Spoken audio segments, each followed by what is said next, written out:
Cowboys obviously need more explosive plays. We got a chart for you that kind of walks us through all of that. How do you think they can get to that point? I love this question. First of all, I would like to congratulate myself. You did great, Mike. I felt like I was going to get berated if we didn't start this show at 10 o'clock, and we did. Nice! So I got us out of my crosstalk in time. Second of all, great question, and I'm going to answer it in a Mike Bassick way, which sometimes isn't the best. I don't want to try to get explosive plays because I think in the air, explosive plays can accidentally turn into turnovers, sacks for fumbles, bad decisions by your quarterback. So explosive plays for me would be hoping that you'd throw a hell of a screen pass that maybe they weren't expecting to CeeDee Lamb or to Tony Pollard. I feel like those are the two guys that can catch the ball and go a long way with it with space. So in a way, I get what you're saying, but I think the 2022 Dallas Cowboys, as unfun as it is, should try to win games 10-9. And I know that really 20 is the major number. The Cowboys cannot allow over 20 points or they're going to lose most of the games this year.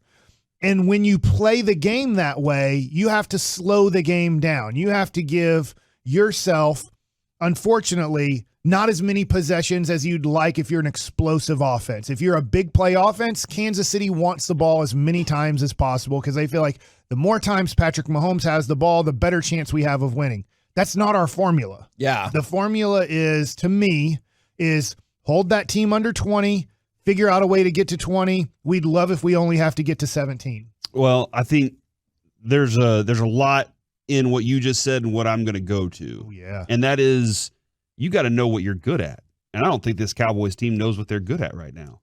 Think about this for a second. The Browns probably have their probably most explosive plays are in the running game. I'm betting. Do you have a nifty chart or anything, Kevin, that shows? I do have a nifty chart. The Browns, interestingly enough, are tied for second in the league overall, even though they're in the bottom 5 in pass big plays because they are by far the leader in rushing big plays. And I think Devontae Adams is a very talented receiver, and you want to use that receiver for explosive plays in the passing game. And Devontae Adams, Darren Waller, where do the Raiders rank on the passing plays? The Raiders are pretty high. I think they are tied for second. And then but their running game stinks. Yeah, exactly. And so they're in the middle of the pack. But like at least you can say, all right, Cleveland, you're good at this and you're pretty high. Las Vegas, you're really good at this, so you're at least a slightly above average. Here's a problem for the Cowboys. They're 27th in explosive rushing plays. And for the purposes of this chart, and shout out to Marcus Mosher for tweeting this chart out to begin with, is rushing 10 or more yards, explosive play. Passing 20 or more yards, explosive play. All right. Cowboys are 27th in rushing explosive plays. And I know you might be thinking, okay, maybe we can do kind of the Las Vegas Raiders kind of deal. Well, they're 26th in passing explosive plays, which brings them to 29th in the league in explosive plays. Okay, that's bad. That is very bad. Yeah, and especially when, I did a study a while back, Mike, that showed that whenever the Cowboys got 10 plus yards, was it 10 or 12 plus yards? I believe it was 12 plus yards on any given play. They were in any given drive, they were more likely to score 7 points if they got 12 or more yards on any play in that drive. Okay. That change because it just changes the way the defense goes, oh, crap, we can't let them do that again. So now they make that adjustment, and then all of a sudden, bam, there you are, maybe even get more explosive plays in that specific moment. I bet there's a good balance with Kansas City, probably a good balance with Buffalo because they can do both things well. The Cowboys don't know what they can and cannot do well right now. Right. And that's where, Kevin, I think all right, how are we going to get these explosive plays? I think Mike's right. There are ways that you can use play action to your benefit. And you saw a play last night where Amari Cooper is wide open down the field because they emptied out the other side of the field and he ran to it. So there are plenty of options and opportunities and plays drawn up for that. It's just whether or not the defense believes the Cowboys are willing to do some of the things that they're showing or whether they're showing anything different or not. So that's another thing, Kevin. Last week, I believe that Cooper Rush didn't check out of many plays. Dak Prescott will check out of a lot of plays, and I feel like a lot of teams are like, we know what he's checking into. We know what he sees, and we know what he's trying to check into at this point. I do wonder how often Cooper Rush just walking out there, running whatever play Kellen Moore called, changes the defense going, oh, crap, we didn't realize we showed this. We thought they were going to do this, and they didn't.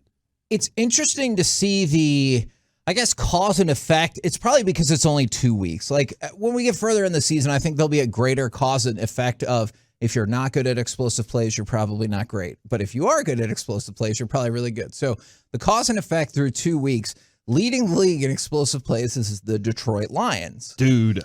Yes. Okay. I'm telling you. I hear you.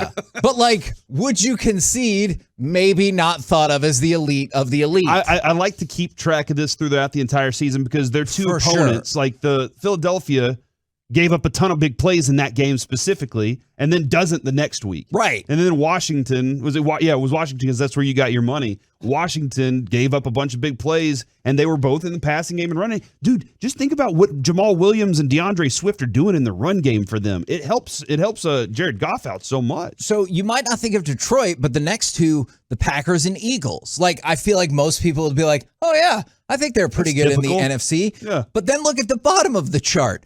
Seattle, Carolina. Okay, I feel like people across the board are like, I'm not really expecting those teams to be very good. Wedged in between them, Baker's the Rams. Going back to OU. I don't know if that is going to car. work. But between Carolina and Seattle is the Rams. So like a team that you would think expect would be better. So early in the season, it throws the charts off a little bit. Also, the Chargers are near the bottom in overall explosive plays, which that is surprising to me. So do you think as the year goes along, this will balance out in terms of not all, but a lot of the teams at the top of the explosive play charts will be the better teams in the NFL and vice versa? I do believe that. I really do, because that changes. It changes the game. It changes any given scoring drive. Now, I think the other part of that, though, Kevin, is can your defense stop the opponent from having those big plays too? Like if your defense can do that and you can have these big plays, you're a contender. That's what the best teams over the last 5, 6, 7, maybe even 10 years now, they have the balance that's good enough to say we can get a couple of different stops and our offense is going to take care of it. This year the Cowboys have had to take a different approach. They did it whenever they got rid of Amari. Like they really did. They said, okay, we're changing our offense to, we believe the younger player, CeeDee Lamb, is going to grow into a number one receiver. We got to give him the opportunity. We're going to go make this push. And you know what? We're going to reinvest in our offensive line, but it's going to take time. We need our defense to step up and take care of the games for us.